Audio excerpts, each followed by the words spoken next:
माएँ संघर्ष हर परिस्थिति में और हर युग में करती हैं, लेकिन आज मैं आप लोगों को एक ऐसी कहानी सुनाने जा रही हूँ जिसका संघर्ष हमसे थोड़ा अलग था। यह बात 1995 के आसपास की है। उस वक्त कमाई का कोई ज़रिया नहीं होता था। ज़्यादातर लोग मजदूरी करके अपने परिवार चलाते थे। ऐसा ही एक गरीब परिवार था जिसके 2 बेटे और 2 बेटियां थीं। घर में कोई कमाने वाला नहीं था। हमारी कहानी की नायिका सूखा देवी, उस वक्त ऐसे ही नाम चलते थे। सूखा एक गरीब दलित परिवार की बेटी थी। पति के ना रहने के बाद अपने परिवार का पालन पोषण करना उसके लिए चुनौतियों से भरा हुआ था। वह लोगों के खेतों में मजदूरी करती, लोगों के जानवरों को पालती। उनसे जो पैसे मिलते उससे वह घर की ज़रूरतों को पूरा करती थी। बच्चे सरकारी स्कूल में पढ़ रहे थे। सूखा बहुत सुबह उठती, झाड़ू बुहारी करके चूल्हे पर खाना बनाती, जानवर पाल रखे थे उनके लिए चारा लाती और फिर मजदूरी के लिए निकल जाती। मजदूरी से जिस दिन टाइम मिलता उस दिन खाना बनाने के लिए ईंधन भी खेतों से लेकर आती। खाना बनाने के लिए खेतों से बाथू तोड़ लाती।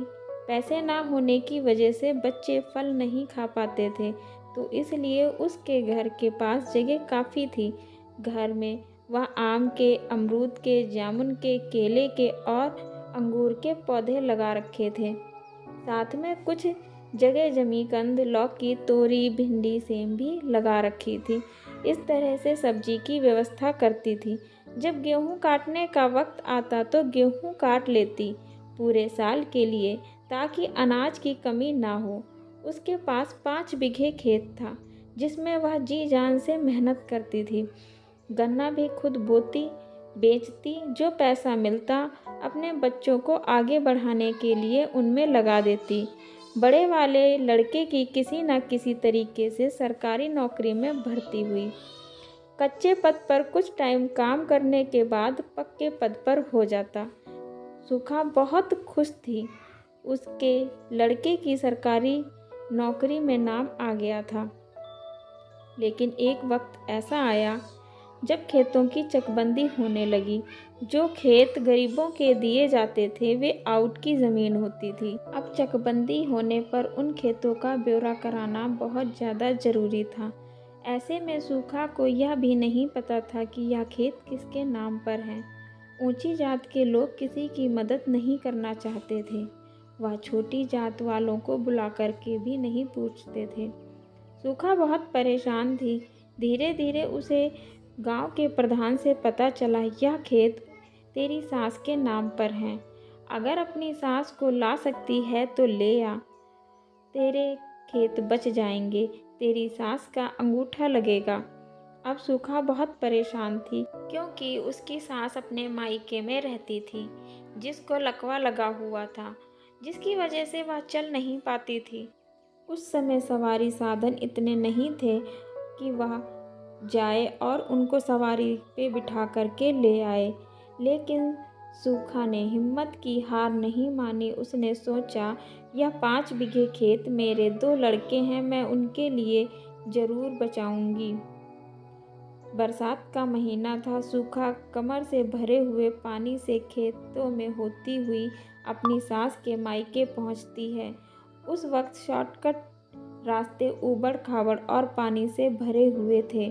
अपनी सास के पास जाकर उसे चलने के लिए कहती है, लेकिन तब तो साइकिल भी नहीं थी जो कोई उसके सास को साइकिल पर बिठा करके छोड़ जाता। सूखा ने बहुत सोचा, फिर अपनी सास को अपनी पीठ पर बिठाया और अपनी सास को लेकर चल दी। उन्हीं ऊबड़ खाबड़ जंगल के रास्ते, बिना चप्पल के, पानी से, कीचड़ से निकलती हुई, बारिश में भीगती हुई।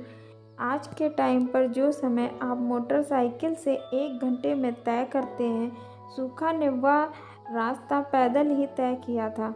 सुबह से शाम हो गई। उसने सुबह अपनी सास का अंगूठा उन कागज़ों पे लगवाया और अपने 5 बीघे खेत की ज़मीन को अपने बच्चों के लिए उसने बचा ली। सूखा इस बात से बहुत खुश थी। क्योंकि उस वक्त 5 बीघे ज़मीन बहुत मायने रखती थी। शायद हम आजकल की औरतें होते, अगर ऐसी परिस्थिति हमारे सामने होती तो शायद हम हार मान लेते। लेकिन कहते हैं, कर्म करने वाले के लिए हार नाम की कोई चीज़ नहीं होती है और कर्म करने से अपनी मंजिल को प्राप्त कर लेते हैं। तो दोस्तों, ज़िंदगी में परिस्थिति कैसी भी हो, संघर्ष से अपने कर्म को कभी पीछे नहीं हटना चाहिए। परिश्रम ही सफलता की कुंजी है। तो दोस्तों, इस कहानी के बारे में आप लोगों की क्या राय है, मुझे कमेंट बॉक्स में ज़रूर लिखिएगा। कहानी को पूरा सुनने के लिए, अपना कीमती वक्त देने के लिए आप सभी लोगों का बहुत बहुत धन्यवाद।